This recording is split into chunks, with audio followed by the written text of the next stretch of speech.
Welcome to Learn English Online. I'm Liam. And I'm Luna. Great to be here with you all. Yeah, great to be back. Today, we're doing a deep dive into something practical. Something you might actually, run into. Exactly. It's about navigating a common social situation, politely asking a friend for money in English. We're aiming this around the A2B1 level. It sounds simple, maybe, but there's a lot going on under the surface, culturally speaking. Totally. It's about the right words, sure, but also that confidence, knowing you're handling it well. So picture this. You're in a cafe, you and your friend Sam. You need, say, $30 because you're short. How do you ask? Right, without making it super awkward. Let's listen to a quick, natural dialogue between Alex and Sam. Just get a feel for how it flows. Okay, here it is. Hey, Sam, do you have a second? Sure, what's up? I'm a bit short on cash. Could you lend me $30? I'll pay you back on Friday. No problem. Do you want cash or a transfer? Cash is perfect. Thanks so much. I owe you one. Don't worry about it. Okay, so that sounded pretty smooth, wouldn't you say? Yeah, very smooth. Sam didn't hesitate at all. And why do you think that was? What made it work so well? Well, I think the key was how Alex handled it. It wasn't just asking for money. Okay. Alex gave a clear, brief reason, a bit short on cash, and crucially, a specific payback time. Friday. Ah, right. The payback time. Yeah, that specificity is really important in many English-speaking cultures. It shows responsibility. It builds trust almost instantly. It takes pressure off Sam, maybe. Makes it easier to agree. Exactly. It shows you've thought it through, you're reliable. It's not just a vague hope, it's a plan. Okay, interesting.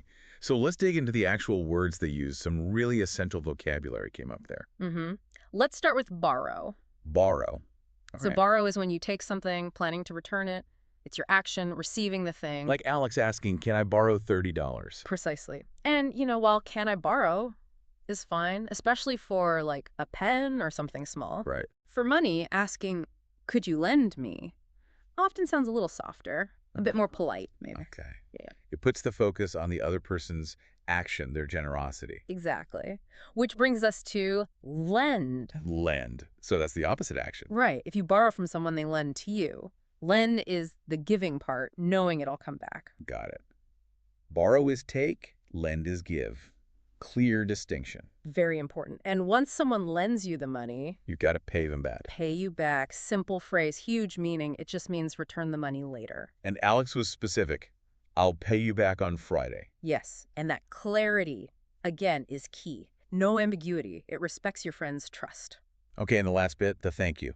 Ah, yes. I owe you one. That's such a common phrase. It really is. It means thank you, of course, but it's more than that. It implies, you'll return the favor someday. Like a friendly IOU, but social, not financial. Exactly. It keeps the friendship feeling balanced and positive. Very common, a very useful phrase.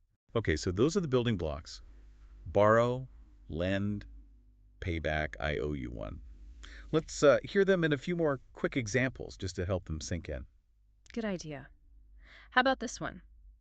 Could you lend me $20? I'll pay you back tomorrow. Nice and clear. Request, payback time. What about just needing a little bit? You could say, I'm a bit short on cash today. Can I borrow $10? See, there's that a bit short on cash again, giving a little context. And if you're the one lending, maybe say, don't worry, I've got you. You can pay me back next week. I've got you. That's another good one. Very reassuring. Yeah, very friendly. It means I can help. I'll cover it. So just to summarize that core difference one more time. When you borrow, you take. When you lend, you give. And always try to include that payback time. That's just, well, more considerate. Definitely demonstrates reliability. Now, what about slightly different situations? Like if you need more money, not just 30 bucks. Right. Say you need, I don't know, $200. The language might shift slightly. It becomes a bit more formal. How so? You might soften it more. Like, would it be possible for you to lend me $200, acknowledging it's a bigger ask? Okay, would it be possible? That adds a layer of politeness. Yeah, and you'd likely add more context. I know it's a larger amount, but I'm really in a bind, and I'll pay you back by the 15th of next month. More detail, more reassurance. And maybe even offer an IOU, that little note. You could, an IOU, I owe you. It's less common for small amounts between close friends these days, maybe, but for larger sums, it can add clarity. Makes sense. But okay, flipping it around. What if you're asked and you can't? or maybe don't want to lend the money. Saying no is hard. Oh, absolutely. It's a really important skill, too, saying no politely. You don't want to damage the friendship. So what can you say? You could try something like, I wish I could help out, but honestly, I'm a bit stretched myself right now. A bit stretched. That's vague, but understandable. Exactly. Or, I'm really sorry, but I actually need that money for something specific this week. You don't always have to give details. So, firm, but still kind. Not just a flat no. Right. It's about managing the refusal gracefully. What about those really tiny amounts? Like you're getting coffee and just need a couple of dollars. Yeah, the language gets much more casual then. You might hear, can you spot me $5? Spot me. Yeah, super informal. It usually implies you'll pay it back almost immediately, like later that day. Or maybe, could you chip in for this? If you're sharing something. Chip in. Okay, like contributing. Exactly. So the language really changes depending on the amount and how close you are. It really shows how context is everything.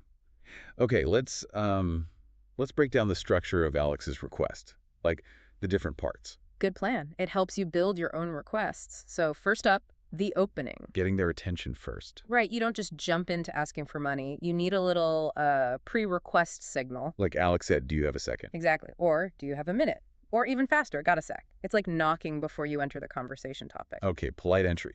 Yeah. Then comes the request itself. This is where you actually ask.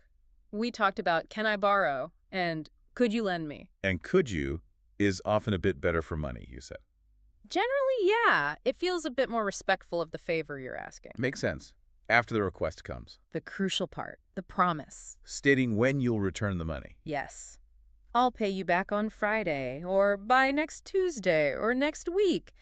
Be specific. It removes all that awkward uncertainty. Shows you're serious about it. Yeah. And then wrap it up with, Gratitude. A proper thank you. like, thanks, I owe you one. Perfect. It shows you appreciate it and reinforces that friendly connection. And there were those optional bits too, right? Yeah, optional details like Sam asking cash or transfer. That's practical. Or Alex giving the reason I'm a bit short on cash. Right. A quick, honest reason helps build empathy. You don't need a whole life story, just a little context. It feels more open. Okay, structure makes sense. Mm-hmm. Opening, request, promise, gratitude, maybe some details. Got it. Now, how about we listen to that first dialogue one more time, but really slow it down. Let everyone really hear each part and how it fits that structure. Good idea. Listen closely now, very slow and clear. Hey, Sam, do you have a second? Sure, what's up? I'm a bit short on cash. Could you lend me $30? I'll pay you back on Friday. No problem. Do you want cash or a transfer? Cash is perfect. Thanks so much. I owe you one. Don't worry about it. See how Alex managed that? Polite, but also really specific. That's the balance you're aiming for. Yeah, it's not just random words. There's a thought process there. Using could you lend me plus the clear payback time. I'll pay you back on Friday. It just sounds considerate, doesn't it? It shows you respect their time and their money. Definitely. And adding that little reason I'm a bit short on cash, it just makes it relatable, understandable. It lowers the awkwardness barrier, maybe. I think so. It provides just enough context without oversharing. And then wrapping up with, thanks, I owe you one. It leaves things on a really positive note, reinforces the friendship. Exactly. It's like saying, this transaction doesn't change our friendship. If anything, it strengthens it because I value your help and I'll be there for you too. That's a whole social dance, really. It is. So keep these patterns, these cultural nuances in mind. Yeah. Whether you're the one asking or the one being asked, understanding this can make things a lot smoother. Absolutely. Well, that just about wraps up our deep dive for today. We really hope this breakdown gives you, more confidence for these kinds of real-world chats in English. Yeah, hopefully it's not just about the words, but understanding the why behind them. Thanks so much for joining us. And please do share any questions or comments you have.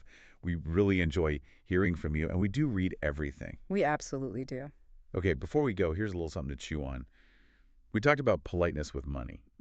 But think about other situations in English-speaking cultures, like asking your boss for a raise or giving someone constructive criticism or even just, interrupting someone who's talking.